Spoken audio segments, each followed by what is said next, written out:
Hello friends, I'm Max and you're watching a video about my 5th year of developing a small log cabin camp away from people and roads in Karelia. In the previous episodes, you might have seen how I was building my off-grid cabin from a typically large logs of about 40 cms, 16 inches in diameter. It is obvious it would have been easier and faster to build a cabin using medium-sized logs, but I decided not to cut a single live tree. Rather, I used the available century-old pines downed by a severe storm from a few years back. In comparison to traditional sized logs of 20 cm diameter, these 40 cm logs are 4 times heavier. Initially, I had no plans to build a log cabin, but I couldn't just look at this high-grade construction lumber rotting and infecting young pines with pests and diseases. This post-apocalyptic scenery influenced me to pick up an axe and save at least some of the downed pine logs while clearing space for new trees. Besides building the cabin, I entertained myself with other bushcraft projects this season. I did some gastronomical experiments with a vertical grill and built another tarp hanger that is a lot larger than my old stretch film dome storage. I also modernized my swimming pond by raising its water level and carving granite steps to replace my aging step-down ladder, as well as reinforced my bushcraft kayak before making a long voyage along a cascade of small local lakes. Now I have my own fleet hidden on the lakeside of the remote forest. Also, I cut slabs for my cabin's back door and experimented with baking a spiraled potato. Even though I was baking it on a traditional horizontal grill, the result was very satisfying. I also fished a lot and cooked fish such as this pike using a Polish recipe. I improved my earth oven and learned to bake hearth bread, an excellent bushcraft food that is delicious, easy to make, and has a long shelf life. In order to make hearth bread, I had to make an irregularly shaped wooden door and seal the gaps between the rocks with clay. This small time investment paid off though. It is such a pleasure to sit at my pond and eat a freshly baked loaf of bread in the middle of nowhere. Another project I made this summer was this shaving horse. Such contraption was widely used by barrel makers and carpenters in the past. You might have seen why I decided to make a shaving horse in the previous video. Even though I spent almost 2 days to complete it, I never regretted the time loss. It saved me time with my carpentry projects later, making the whole process safer. For example, it would have taken me 2 to 3 times longer to make this traditional pot holder without a shaving horse.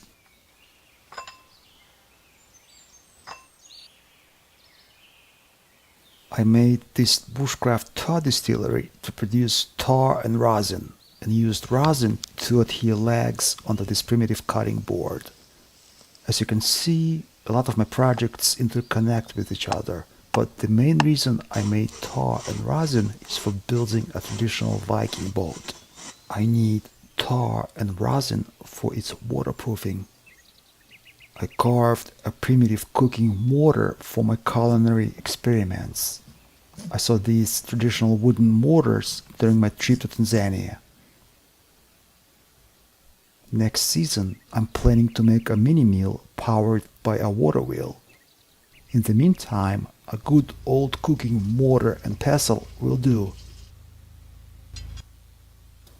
In other words, there were a lot of interesting adventures and projects during my 3-week stay at the log cabin, but in this video I will focus on the first week of my vacation.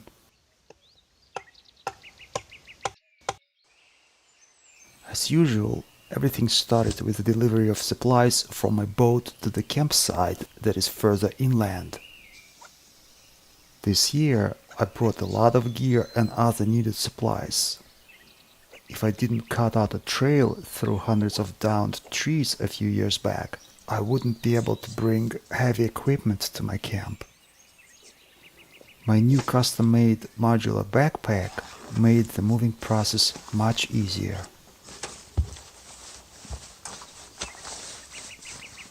This year, I got a new 3000 watt generator to replace the one that broke last season. If it wasn't for my friend who came to my rescue with a temporary replacement generator, I wouldn't have those drone shots you saw earlier.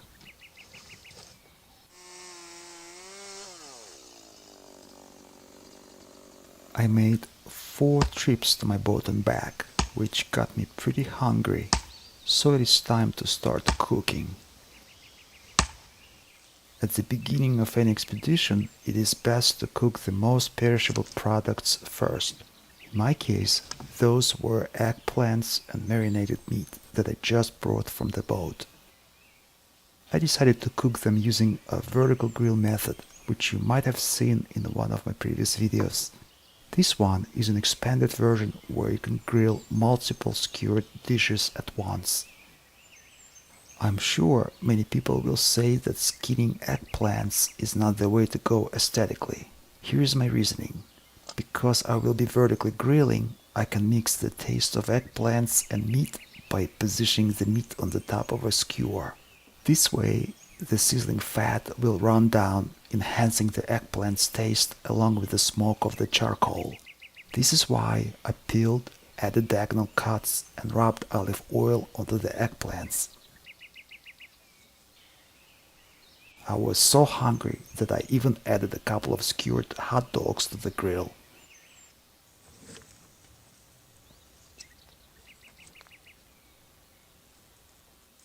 Friends, check this out. You can ignite smoke. I think it's called pyrolysis.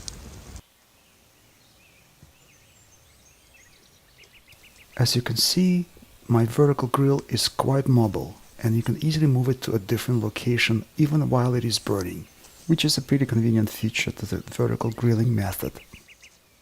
These homemade metal log dogs came in handy, even though I usually use them for carpentry work. Another advantage of vertical grilling is that the fat doesn't drip on the hot charcoals, which would produce toxins while burning. So even health-oriented people don't have to give up delicious food cooked on the open fire. My vertically grilled dishes don't have any smell of burnt fat or toxins, but rather a smell of pure charcoal smoke. Friends, it is a pity the video can't give you any taste or smell samples. I would love to share the taste of it with each of you. If you watched my previous videos, you probably know that I brought and planted hundreds of deciduous trees and bushes around my log cabin camp. Most of them are growing in 2 nurseries not far from the cabin. It is important to help them survive during the first years in our harsh northern climate. As it often happens, you can do 2 different tasks at once.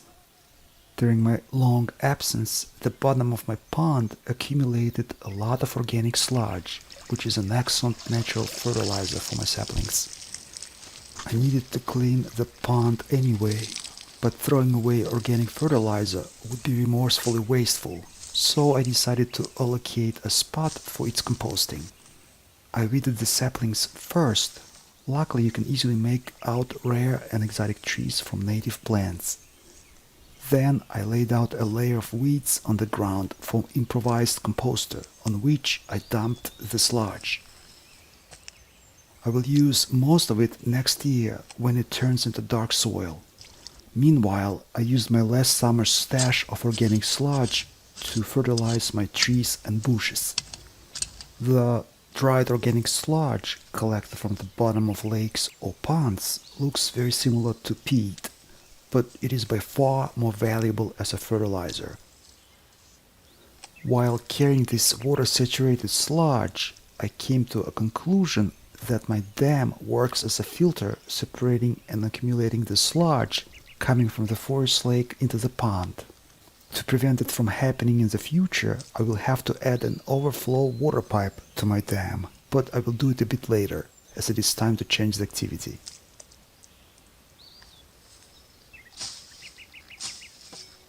I scythed the grass and removed some sod and soil to create a granite embankment. In Karelia, anywhere you stick a shovel in the ground, you will hit a granite plate. I'm going to carve out steps into the granite embankment to replace my aging wooden step-down ladder. I cut the sod on one side of the pond and moved it to the dam to reinforce it and to raise the pond's water level. Note, all my pond cleaning activities resulted in clogging the dam and raising the water level in it.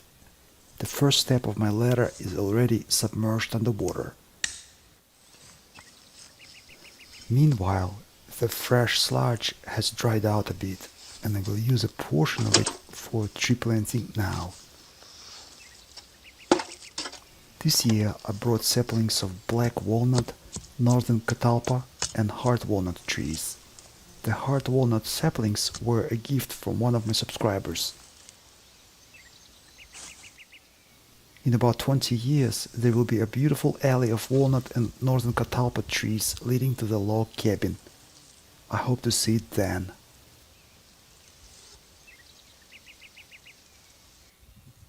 Okay, I'm done with all urgent tasks, and now it is time for some fun. I decided to entertain myself by making an overflow valve in my dam. The valve will help me to quickly raise the water level in my pond as needed. Next year I'm planning to build a water wheel and a mini mill. On the other hand, when I leave my camp, I can leave it open, preventing the dam from working as a sludge filter, just letting it all flow downstream. I avoided using green wood on purpose because it will swallow and can even crack the pipe. This is why I made the plug from a semi-rotted aspen branch. My new bimetal bearded axe helped to achieve a perfect fit. If you want to see how it was forged from a tie plate and an old metal file, I will leave a link below. Besides the axe making process, the video has beautiful nature footage of the axe being tested in real-world bushcraft activities. Okay, the aspen plug is made, and it is time to install the whole contraption into the dam's wall.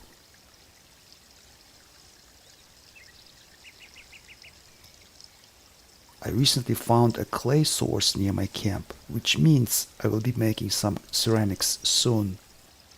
Meanwhile, I applied some blue clay on it as a pressure damping sealant to prevent the plug from getting stuck or cracking the pipe. Now I can raise the dam's wall even higher without risking that it will be destroyed by high water in the spring. I need to raise the dam's wall by about 3 feet, 1 meter, to create enough water flow for my water wheel project next summer.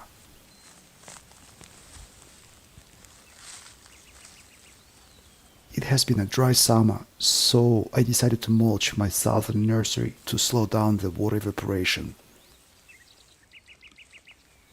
Here you can see saplings of elegant birches, indigo trees, Amur velvet trees, white acacia trees, German medlar trees, red bud cercis, scarlet red maple, catalpa, black walnut, heart-shaped walnut, and Manchurian walnut, as well as a few more names I either forgot or their tree saplings didn't make it to this day.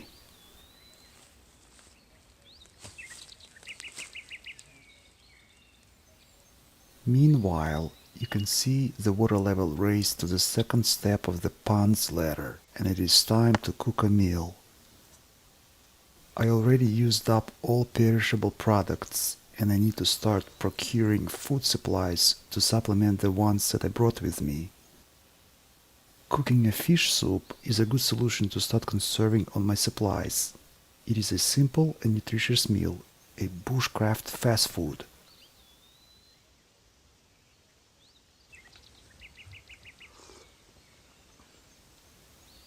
As I mentioned earlier, I brought a bucket of electricity to the camp this year, along with many battery-powered devices that I need for filming this video. The electronic devices filled a dedicated waterproof duffel bag that I brought in my boat. You're looking at the charging process of Steadicams, flashlights, a car battery, an electric shaver, smartphones, and a few power banks. Because the closest electrical outlet is many miles away from here, I always try to keep a sufficient backup in case of generator failure, mostly for my power-thirsty video equipment such as my drone, cameras, and laptop. I also brought a couple of my power tools such as a side grinder to try them with my new generator.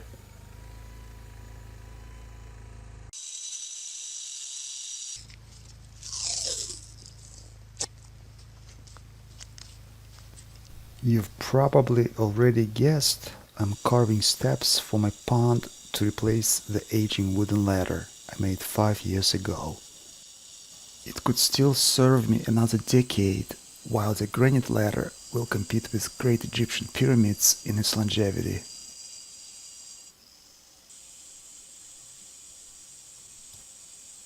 By the way, here is a cool hack.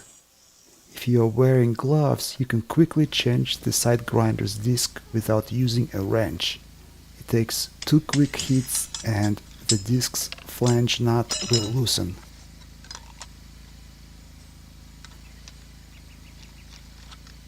You've probably noticed I installed an XLR audio connector as a surrogate plug-in power cord connector. Disclaimer: the XLR power cord hack wouldn't pass electrical codes in most countries. Please research this beforehand if you decide to use XLR connector for your power tools. I'm not sure if it's necessary to have a dust cover on my side grinder, but since it felt hot to the touch, I kept placing it in a waterproof bag and cooled it in my pond periodically during the grinding process.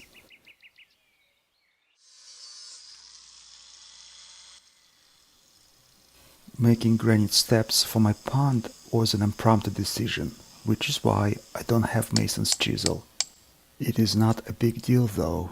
If you have some tools and a burning desire to do something, you can always makeshift the tools you need.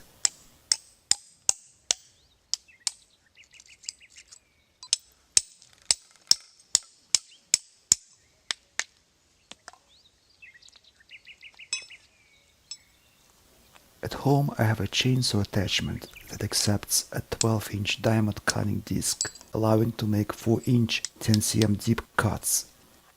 I think I will make the next step using my chainsaw.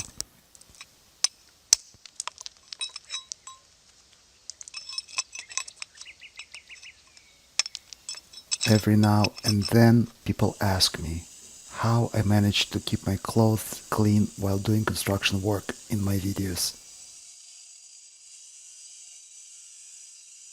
Here's the answer. I use an old trick. It is quick and easy to wash clothes with your legs. This way your hands and back don't get tired. The legs can easily handle this simple task.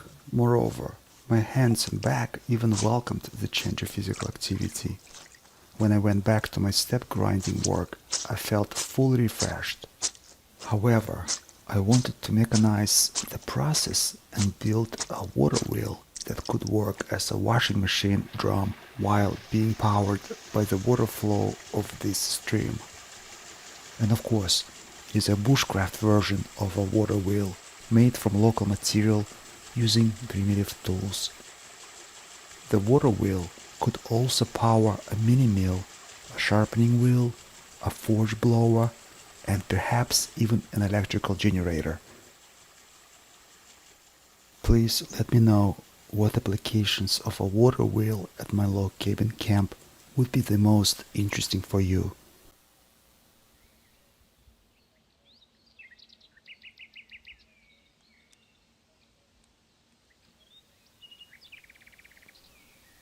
You're probably surprised that there is an abundance of baby toads around here. This summer happened to be atypically dry. All the grass, including the sod on my cabin's roof, turned yellow. I suspect this is why the toads decided to migrate downstream and were doing it for 5 days. I should say it was very inconvenient as you have to constantly check where you're stepping. Luckily, by the end of the 5th day, it started to rain, and the amphibians must have changed their minds and stopped their migration. If working with hand tools, being surrounded by baby toads wasn't a problem, with power tools, I had to sweep them away first, which was a slight inconvenience, to say the least. It is a pretty boring activity to grind and polish rocks, so I decided to take a break and went fishing at the nearby lake. It doesn't take long to catch a few perch in the forest's lake. Then I ground up some pepper. Freshly ground pepper is important for cooking. I added salt and pepper and pierced the fish onto 2 curved sticks.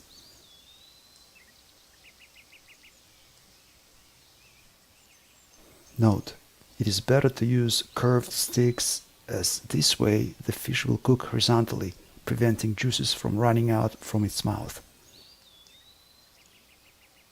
Lastly, I stuffed the perch with chopped onions. Usually I add wild chanterelles to my stuffing, but there were no mushrooms in the dry forest at this moment. I get a lot of questions about how I managed to finish so many projects in 1 month of my summer vacation. The answer is simple. I always try to work on a couple of projects at once. Here's an example. I'm cooking fish, making tea, and distilling tar from pine roots, all at the same time.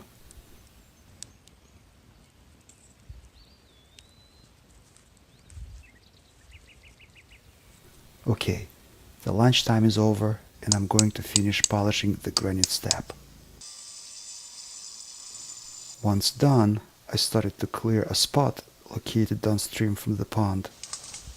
This is where I'm planning to make an aqueduct that would feed a clepsydra, a water timer, and a sink made from granite or wood. At least it will be easier to wash dishes. A bit later, I might even make a water heater using a couple of copper pipes. 4 summers ago, I made another dam with a drain pipe a little upstream. That second dam was supposed to help to stabilize the water flow. I guess I inspired a local beaver with my efforts, and he built his own dam on the top of mine.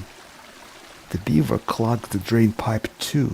As soon as I declogged the drain pipe, the water flow got noticeably stronger.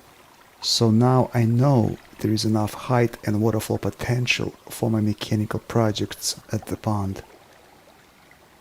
With 6 feet, 2 meters of height difference, I will be able to direct water into a wooden duct, creating an artificial waterfall that could rotate a water wheel.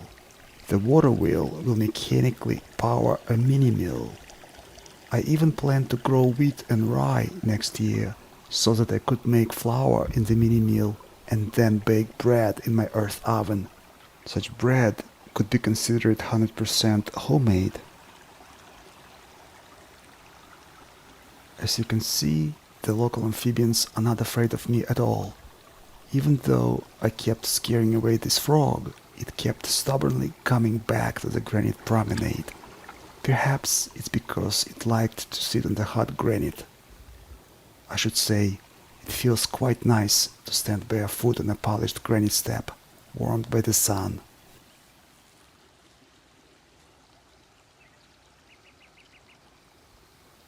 In the future, I have plans to raise the pond's water level and to add rustic furniture to the granite promenade. It should transform the look of the pond for the better.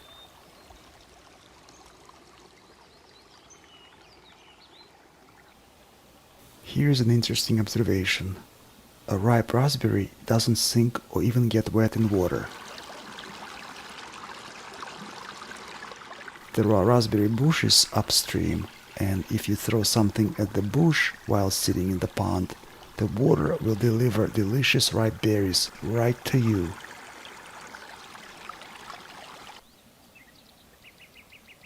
While I was enjoying the wild berries, the frog came back again. And it looks like it is making its own plans about beautifying the pond.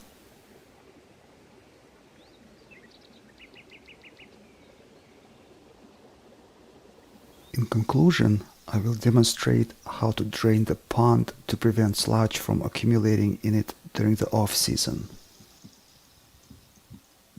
I had to use my aluminum mallet to knock the plug out.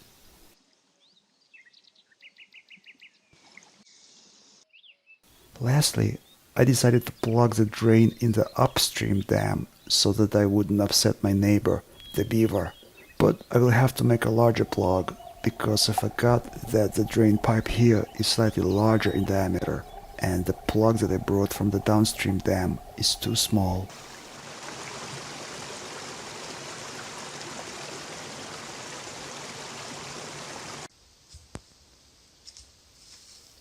As you could see, besides working on the granite step, tending to the saplings and planting new ones, I spent the first week mostly on modernizing the dam and pond. The only additional project I managed to finish was to make a primitive tarp hanger.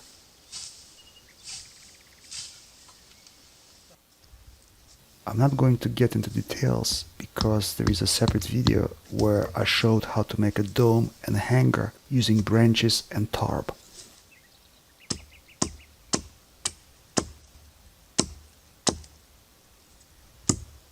I will have to say, this summer I didn't get to use the hanger because there was barely any rain during my 3-week stay at the log cabin camp.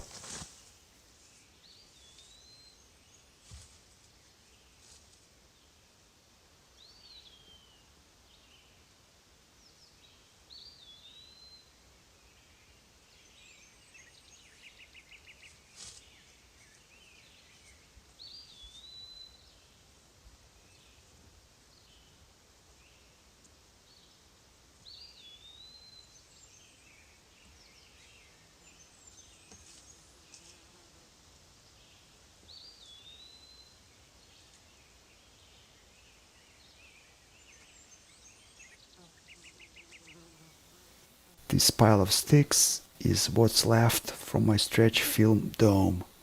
The new hanger is standing right where the plastic wrap dome used to be. I'm quite happy with the hanger's design. It efficiently protects from the sun and rain.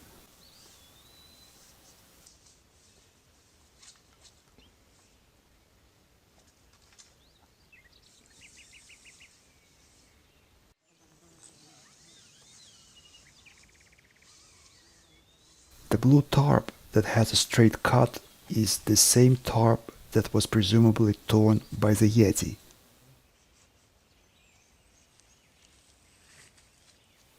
This story comes from a bushcraft mystery incident described in one of my log cabin videos.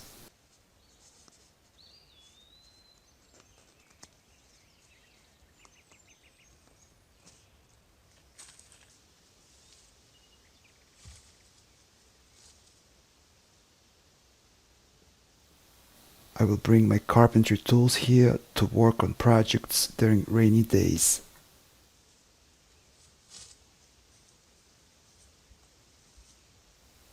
Again, this is the mystery tear.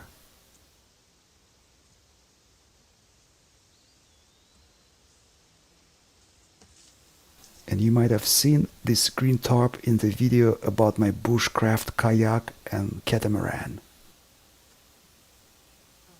Okay, this video has gotten long and it is time to say goodbye. I will only add that during my 3-week stay I filmed enough material to assemble a couple more videos of this length. This is Maxi Gorov from St. Petersburg, Russia. If you like this video, perhaps you could share it with your friends. Let good people watch good videos. P.S. I only produce 1 or 2 videos max a month, and if you don't want to miss new content like this, subscribe and click the notification bell to stay up to date with all of the latest content. Due to new YouTube's recommendation algorithm, its notifications have become more erratic and unstable otherwise. I hope to see you back on Advoca Makes. PPS. For your convenience, I will leave a link to my playlist of other bushcraft videos in the description below.